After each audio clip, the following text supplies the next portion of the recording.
Hola chiquillos, buenas. Hoy vamos a ver el tema de clasificación y valoración de heridas complejas.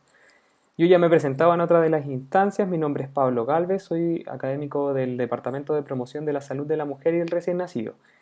En esta instancia lo que vamos a ver en esta presentación tiene que ver con el tema de las heridas y se complementa a la clase que nosotros tuvimos en segundo nivel, en el curso Fundamentos de Enfermería 2. Por lo tanto es importante que ustedes recuerden los conceptos y los temas tratados en esta sesión para poder trabajar en base a los conceptos que vamos a ver en esta instancia. Bueno, recordemos que las heridas son definidas como toda disrupción de las estructuras anatómicas y funcionales normales. Esto quiere decir que existe una pérdida de la continuidad. Habitualmente las heridas van a ser clasificadas según diferentes características y esto es lo que ustedes tienen que volver a revisar de su material obtenido en el segundo nivel. Importante que hagamos una diferenciación de los tipos de heridas más relevantes para poder entender después cómo se producen y cómo se tratan. Las heridas en general van a ser lesiones que pueden ser incidentales o accidentales, intencionales o accidentales, que van a tener o no pérdida de la continuidad de la piel o de la mucosa. Eso es en general. Ahora, las quemaduras van a ser lesiones o también consideradas como heridas que se producen en los tejidos orgánicos producto de la exposición, por ejemplo, a elementos como el calor, el fuego, contacto, sustancias químicas u otros. Estas lesiones son distintas a las úlceras, por ejemplo, y a las heridas, ya que su forma el proceso de cicatrización va a ser distinto. Y eso es algo que se ve habitualmente en postítulo. Las úlceras van a ser lesiones de la piel exclusivamente que van a tener o no pérdida de la continuidad de la misma y que inicia un proceso de reparación que es denominado tórpido, o sea que es más dificultoso que las heridas que son producidas, por ejemplo, de otro tipo como las quirúrgicas. Para recordar, las úlceras existen 4 tipos para la clasificación general. La 1 es la herida, la úlcera tipo 1, perdón, es la úlcera en la cual existe una alteración importante de los tejidos cutáneos, en la cual se observa eritema de la piel, o sea, este es enrojecimiento que se observa en la foto de la primera imagen.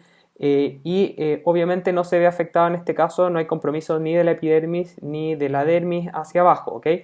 Cuando es importante mencionar que cuando hay afección de la dermis, la dermis está vascularizada, por lo tanto se ve más enrojecida, un rojo brilloso en la herida.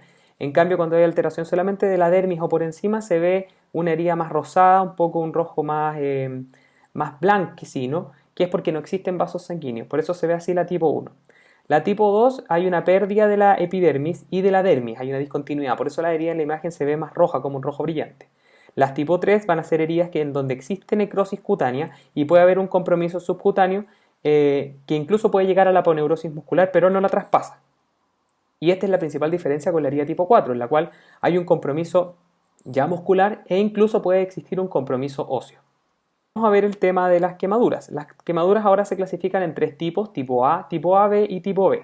Las tipo A son aquellas que antiguamente se denominaban de primer grado y que habitualmente se ven como un eritema en la superficie y es producto de quemaduras más simples como por ejemplo las quemaduras del sol.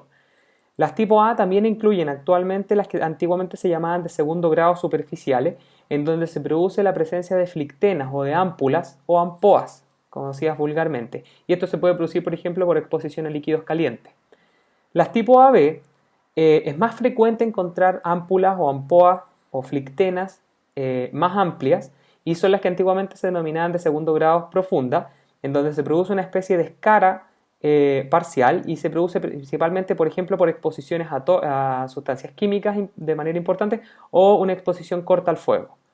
Y las tipo B son las más graves, que son antiguamente las llamadas de tercer grado, y es donde existe una escara que es completa, abierta, pueden haber flictenas alrededor de esto y se debe a una exposición prolongada, por ejemplo, al fuego o a la electricidad.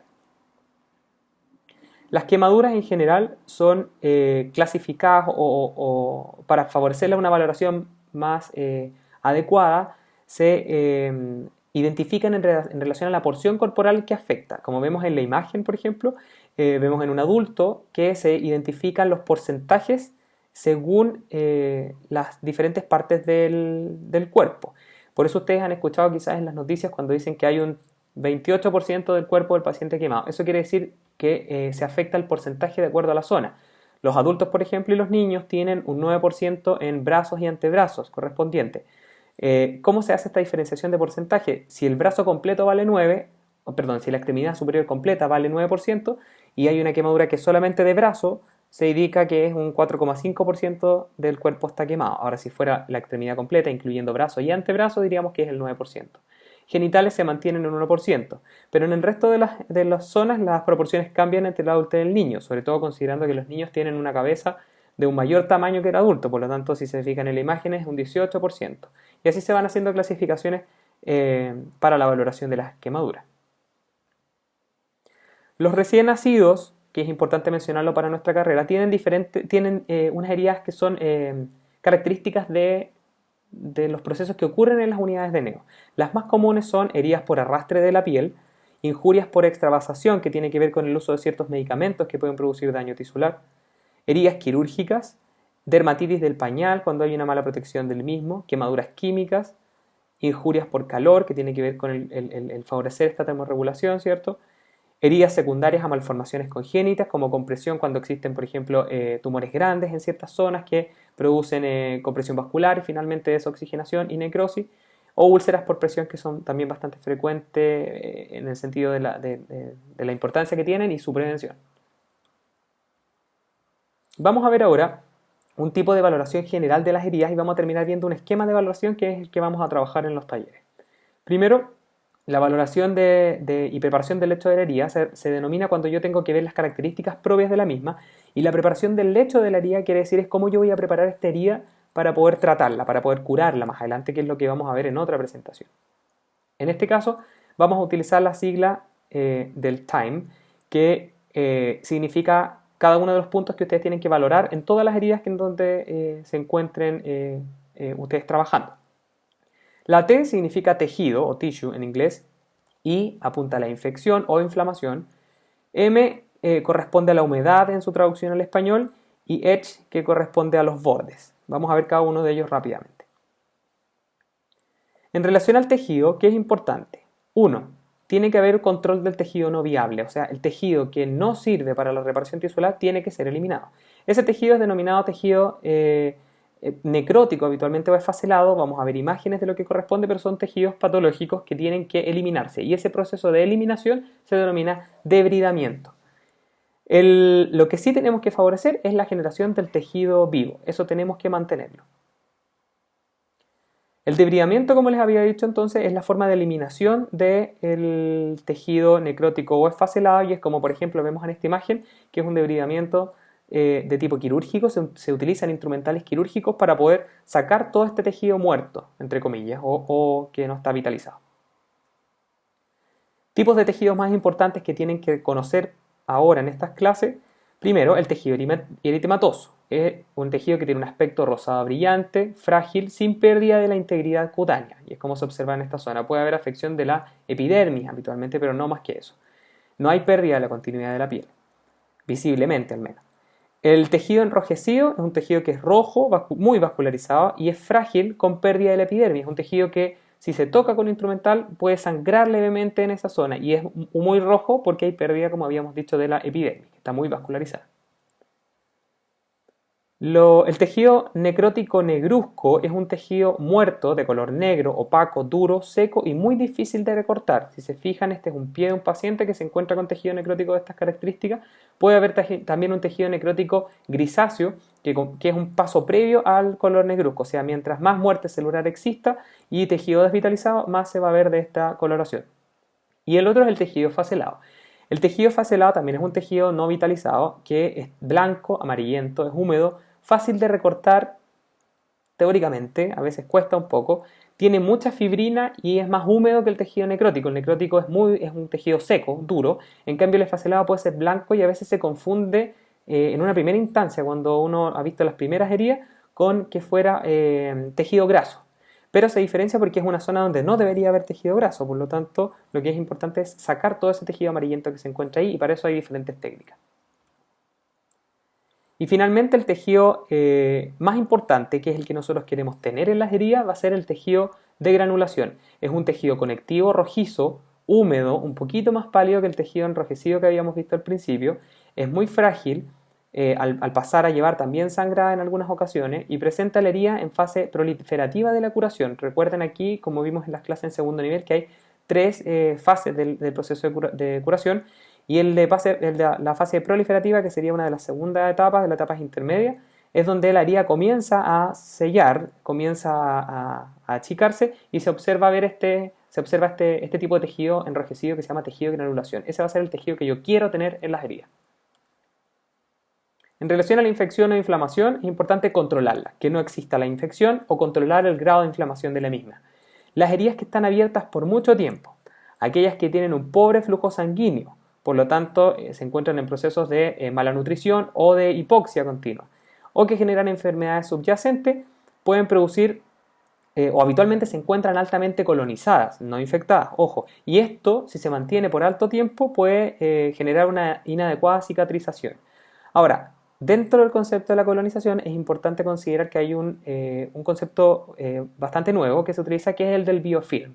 ¿Qué esto qué indica? Primero, todas las heridas están contaminadas, las heridas no son estériles, siempre tienen algún tipo de agente dentro de la superficie, lo importante es mantenerlo controlado. Ahora, las comunidades microbianas, donde hay presencia de bacterias, de hongos, pueden producir una capa sobre ellas como protectora, que parece a simple vista como una clara de huevo encima de la herida, bastante, bueno, depende, puede ser muy abundante, pero en general es como bastante escasa. Esto se llama biofilm o biopelícula y es cuando los microorganismos sintetizan o secretan una matriz de protección que finalmente lo que hace es proteger a los microorganismos de esta herida. Entonces, ¿qué hay que hacer con este biofilm? Eliminarlo completamente cada vez que lo veamos. Entonces, ¿qué había que hacer en relación a la infección? Era controlarla en conjunto con el edema. ¿Por qué el edema es que es importante controlarlo? Porque al reducirlo aumento la vascularización de la zona y favorezco una regeneración epitelial completa.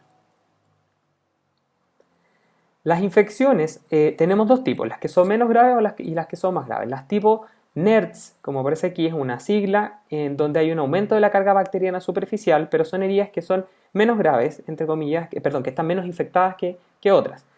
¿Qué significa NERDS? Cada una de las siglas responde a una característica particular en inglés. Primero, que la herida no está sana. Segundo, exuda en una cantidad habitualmente leve o moderada. También que está enrojecida, se ve muy enrojecida la zona alrededor o la misma herida. Presenta un desecho amarillento y se siente un leve mal olor en este tipo de heridas. Por el contrario, las más graves son las heridas de tipo stones, como roca en inglés o algo parecido, en las cuales encontramos una herida de mayor tamaño, con un incremento de la temperatura. Encontramos que las heridas pueden llegar en profundidad incluso hasta el hueso y generan un exudado muchísimo más grande y un olor absolutamente característico, como que estuviera podrido. Estos pacientes que tienen este tipo de heridas, tanto neonatos, que es muy poco probable encontrarlo porque indica un mal cuidado, o adultos, que es más frecuente, pasan la sala completa donde ellos se encuentran. Esa es la característica del olor. En relación a la humedad, es importante controlar el exudado y aquí es importante el concepto de la humedad fisiológica de las heridas. Las heridas no se dejan secas, antiguamente sí se hacía. Actualmente se dejan con una humedad relativa que se llama humedad fisiológica para mantener la reparación y favorecer la reparación tisular. Hay que mantener entonces la humedad y esto no aumenta las tasas de infección. Sin embargo, hay estudios que han demostrado que cuando existe un alto grado de humedad en heridas agudas, se estimulan elementos propios de la cicatrización. Sin embargo, en las heridas crónicas, cuando se favorece esta misma condición, se bloquea la estimulación celular y la angiogénesis. Por eso es importante mantener un equilibrio en relación a la humedad. ¿Y cómo se controla esto? Con ciertos tipos de apósitos o coberturas que vamos a ver más adelante. El exudado, ¿qué es el exudado? ¿Qué es este exudado que emiten las heridas? Es un conjunto de elementos extravasados en el proceso inflamatorio que se depositan en el intersticio de los tejidos o cavidades. En este caso, bueno, el exudado puede ser clasificado según calidad y según cantidad. Según cantidad, podemos decir que está ausente cuando el apósito, recuerden que habían dos apósitos en algunas heridas. El primario es el que se coloca inmediatamente sobre la herida y un secundario va sobre ese apósito y que habitualmente sirve para sujetar el primer apósito o si la herida es muy exudativa, se empapan los dos, controla ese exceso de humedad. Si está ausente la humedad, el apósito primario está seco, el que está cercano a la herida. Si es escaso, hay un 50% del apósito primario humedecido. Moderado, un 100%. Todo el apósito primario está mojado. Abundante es cuando traspasa el apósito secundario entre un 50 y un 75%. Y muy abundante, ambos apósitos están completamente mojados, según sus características. Sin exudado no existe líquido. Ceroso es un líquido claro, transparente, amarillo claro o rosadito, como cero sanguinolento. Turbio es un líquido más espeso que el anterior de color blanco. Purulento es un líquido espeso, cremoso, de color amarillo. Y el purulento gangrenoso es un líquido espeso, cremoso, muy mal olor, de color verde o café en algunas instancias. ¿Qué es lo normal que encontramos en las heridas? Lo que está marcado en rojo. O sea, una exudación que sea escasa o moderada, con un líquido que puede ser habitualmente ceroso o serohemático. Sobre los bordes, fácil, muy simple. Las epitelizaciones, la regeneración tisular ocurre desde los bordes. Imagínense una herida tipo escara en donde el centro es donde está la herida. ¿Qué ocurre? Los bordes se van acercando para poder cerrar la herida. Eso es lo que yo debo esperar en este tipo de cicatrización que es en segunda intención. Ahí revisen un poco las clases que vimos en segundo. Y que es importante la remoción del tejido no funcional para estimular la generación de los bordes. Finalmente, para terminar esta exposición, les voy a mostrar el diagrama de valoración de heridas que tienen que aprenderse porque lo vamos a utilizar en el taller de heridas. Este diagrama de valoración me va a permitir entregar puntajes que, como ustedes observan en la parte inferior, para determinar si una característica, una herida que necesito clasificar para poder ver cómo la trato, me entrega esta clasificación por puntaje. Entonces, tenemos tipo 1, 2, 3 y 4, como habíamos visto, siendo la 4 la más grave. Las que tienen menos puntaje son menos graves. ¿Qué valoramos? Primero, el aspecto. El aspecto puede ser eritematoso, enrojecido, ¿cierto? Eritematoso cuando una herida es más superficial, tipo 1, enrojecido un tipo 2 podría ser, un amarillo pálido o un tejido necrótico, cuando ya hay presencia de tejido necrótico o incluso presencia de hueso, ¿sí? Y ahí ustedes clasifican según el puntaje correspondiente. Ahora, ¿qué pasa si hay varios tejidos? Lo que ustedes tienen que ver es qué porcentaje de cada tejido hay. O sea, hay un 60% de tejido granulatorio con un 40% de tejido necrótico. En ese caso, ¿qué hago? Tengo que dejar siempre como primordial para clasificar en el puntaje el mayor porcentaje de tejido. O sea, en el ejemplo que yo les digo, el 60% es granulatorio, entonces yo digo que puede ser un tejido enrojecido. ¿Sí? Ahora, si es 50 y 50, tengo 50 granulatorios, 50 esfacelado, por ejemplo, tengo que dejar el tejido que es más grave, que en este caso es el esfacelado. Por lo tanto, digo que permanece o prevalece el tejido amarillo pálido. ¿Ya? Sobre la extensión tenemos las medidas que ustedes ven en la diapositiva. Ahora, ¿qué pasa si hay más de una herida? Lo que ustedes tienen que hacer, y heridas separadas, es sumar las heridas. O sea, mido una y mido la otra, y eso es lo que mide la herida completa y se clasifica según puntaje. Sobre la profundidad vemos que hay de 0 a más de 3 centímetros. ¿Cómo mido la profundidad de una herida? Hay varias formas. Los sets de curación traen reglas que se pueden introducir, que son reglas de un papel o un plástico estéril. Puedo hacerlo con el dedo, introduzco el dedo en la herida, después lo mido, lo saco y ahí veo qué distancia tiene con una regla. O la otra alternativa es utilizar un hisopo, que es lo más común, como lo de los cultivos, y lo marco para medir cuánto mide la profundidad. ¿Qué es importante en este caso? Las heridas que tienen tejido necrótico o las heridas que hay exposición de hueso, inmediatamente, sin medirlas, tienen que clasificarlas con puntaje 4, porque son heridas graves. El exudado cantidad. Vamos a encontrar un exudado que es ausente, que puede ser escaso, moderado o abundante. En relación a la cantidad del exudado, es importante medir los apósitos para poder clasificarlo. Y según esto, decimos que está ausente cuando el apósito primario está seco. Decimos que está escaso cuando se mancha medianamente. Está moderado cuando todo el primer apósito está mojado y el secundario está manchado. Y es abundante cuando el primario y el secundario están mojados completamente, un poco lo que habíamos visto anteriormente. Sobre la calidad del exudado vamos a encontrar el sin exudado, el ceroso, el turbio y el purulento, dependiendo de las características. El serohemático, que es como esta expresión especial que puede ser muy común, se va a encontrar y lo van a clasificar como tipo 3, ¿ya? Porque está pasando a ser una herida un poco más avanzada, saliendo del ceroso.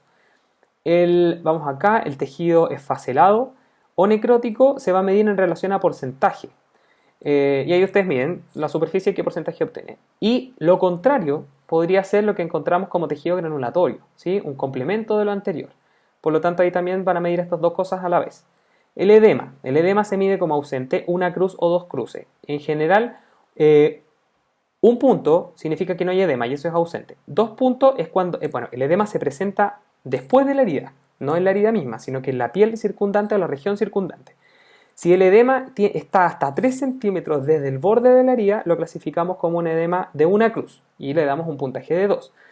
Si la zona completa, que es por ejemplo, no sé, una pierna de la herida o el abdomen de la señora o una mama, por ejemplo, o un recién nacido, no sé, la zona sacra, si un 50% de la zona está edematosa, se considera 2 cruces. Y si todo el sector, un edema muy amplio, existe, en ese caso lo clasificamos como 4. Por ejemplo, si es una herida del pie o una úlcera venosa, por ejemplo, de una pierna, lo que hay que hacer es clasificarlo como 4 si toda la extremidad se encuentra edematizada. Y finalmente, el dolor lo vamos a clasificar como 0, 1, 2, 3, 4, 6, 7 a 10, midiendo con la escala de valoración del EVA. Ahora, aquí es importante y es algo que vamos a tener que aclarar cómo se calcula esto. En general, primero, se tiene que medir en la noche, porque en la noche hay menos oxigenación de la herida, por lo tanto, se podría generar un incremento del dolor. Y esa valoración tiene que ser en la noche, en los turnos de noche o el paciente en su casa. Hay que ver si el paciente consume o no consume analgésicos, porque si consume analgésicos para calmar el dolor, significa que el dolor es mayor también. Y así vamos calculando. No es solamente llegar y preguntarle, señora, cuál es el valor que usted le da al dolor, porque ellos te van a decir generalmente que es un valor que puede estar sobreestimado. Y para objetivar esto, lo que nosotros hacemos es un cálculo que les vamos a mostrar más adelante, en el cual primero se le pregunta al paciente cuál es su grado de dolor de 0 a 10, donde 0 es nada, 10 es un dolor que se tira por la ventana, y él te dice 8. Ya, esto yo le sumo el puntaje que voy a encontrar en una planilla de dolor, que les vamos a mostrar en el taller, y se divide en 2, y ahí entregamos el valor que correspondería al EVA en este caso. Esa tabla, la que les vamos a mostrar en el taller, es una tabla que dice un puntaje de acuerdo a características, como por ejemplo, le duele de noche, no le duele de noche, consume analgésicos de tipo AINE, no consume analgésicos de tipo AINE, consume opioides, no consume opioides, y así va cambiando el puntaje. Finalmente, la piel circundante nosotros tenemos que decir que es sana, que está descamada, que está eritematosa o macerada. Macerada quiere decir que existe, como cuando ustedes, por ejemplo, se meten mucho tiempo en el agua y los dedos se ponen como arrugaditos y medios blancos, como hinchados con líquido. Eso es lo que se considera macerada. Es una herida que alrededor se encuentra como muy humedecida en la zona, y esto puede producir daño y evita el proceso de cicatrización. Muchas gracias. Entonces, cualquier duda la podemos aclarar a través de los diferentes medios del curso.